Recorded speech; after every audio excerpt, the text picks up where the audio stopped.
Trump argued in part of a longer social media post yesterday that if the courts strike down his tariff policy, quote, it would be impossible to ever recover or pay back those massive sums of money and honor. It would be 1929 all over again, a Great Depression, he wrote.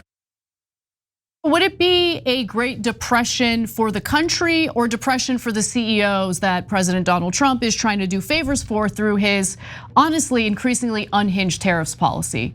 Because if you think the tariff policy is about increasing manufacturing jobs in the United States, keep in mind that manufacturing jobs actually went down in the last few jobs reports. And it turns out, no, this tariffs policy is just about essentially getting corporations and various companies to grease Trump so he does exemptions and all sorts of favors for them. So let's get into the details here. Because according to new reporting from the Washington Post, Trump is using tariffs as a tool for more than what we previously knew. He's launching trade wars that will impact the whole country to advance the interests of individual companies, likely his donors. So the internal negotiating document obtained by the Washington Post showed that US officials used the threat of tariffs to pressure other nations to provide concessions for companies including Chevron and of course Elon Musk's Starlink. In Israel, US officials wanted the government not to proceed with any draft regulations or potential plans to force Chevron to sell its interests or status as operator in one of its offshore natural gas fields. And just for reference, Chevron's annual gross profit for 2024 was just $78.87 billion. It's funny, the one time they might stand up to Israel is to back a corporate donor, because it's a donor clash. Yeah. And the oil companies actually give more than Israel does usually, not this cycle, but in normal cycles. That's why they actually get 10 times the bribes that Israel gets.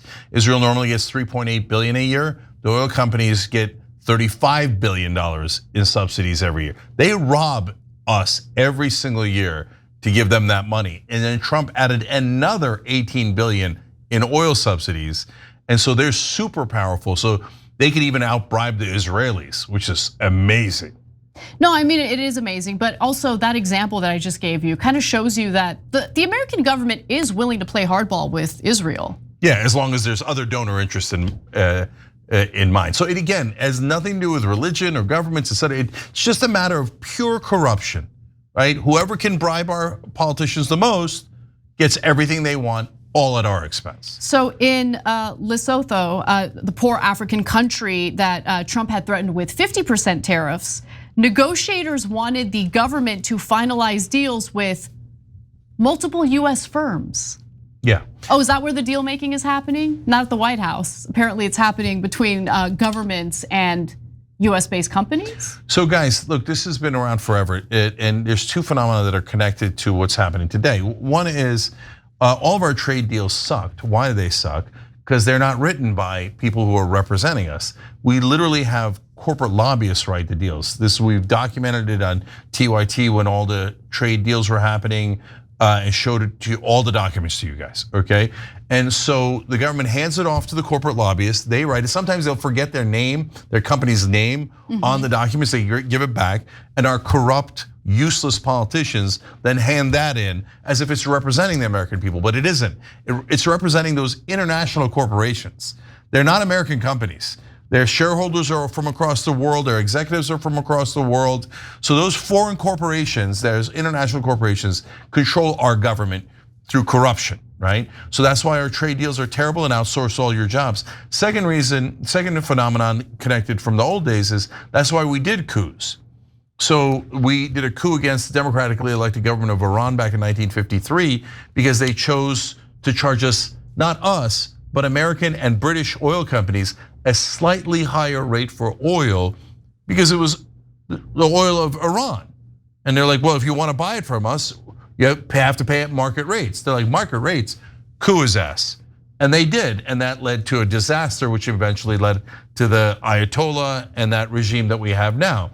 In Latin America, the reason why some of the countries were called banana republics is because we did a coup on behalf of Dole, a banana company, not on behalf of the American people. We endangered the American people by doing these coups all across the world to help these international corporations because they run our government. That's exactly right. And by the way, this is a headline from January of this year. Chevron donating to President-elect Donald Trump's inaugural committee, spokesperson says. I mean, this is how politics works in America. We have bribery baked into our political system. Now I want to just give you a few more examples. For instance, let's go to graphic 4.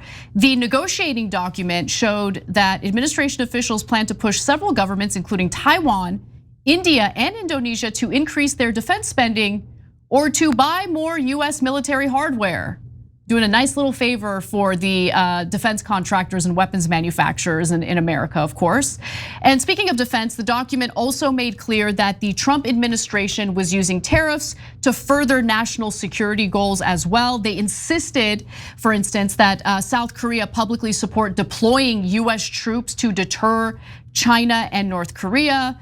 The US also wanted Seoul, in South Korea, of course, to boost defense spending to 3.8% of GDP, up from 2.6% last year, and to increase its $1 billion plus contribution to cover the annual costs of basing the roughly 28,500 American troops in South Korea.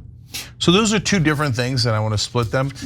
Them covering the costs of us providing security for them, that makes sense to me, okay? And I'm not unhappy about that. I don't know why we have to pay for all those bases across all the world. I'm glad we protect a lot of people, including South Korea, but should they chip in? For sure.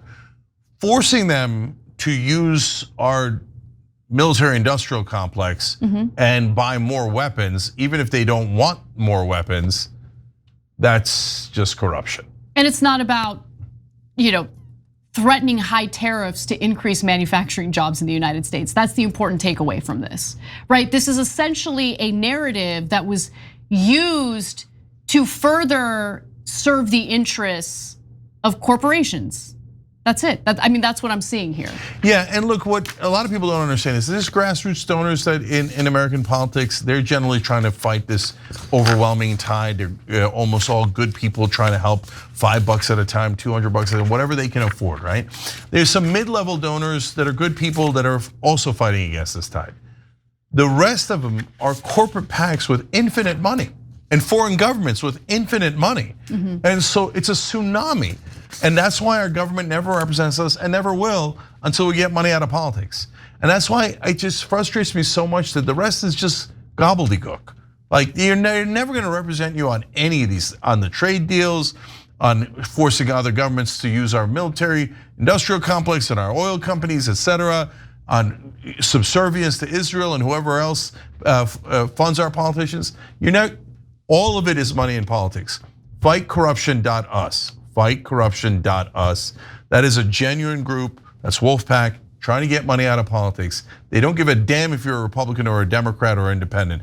Go help them. If you don't get money out of politics, our government's never gonna work for us, and the robbery is going to continue for the rest of our lives.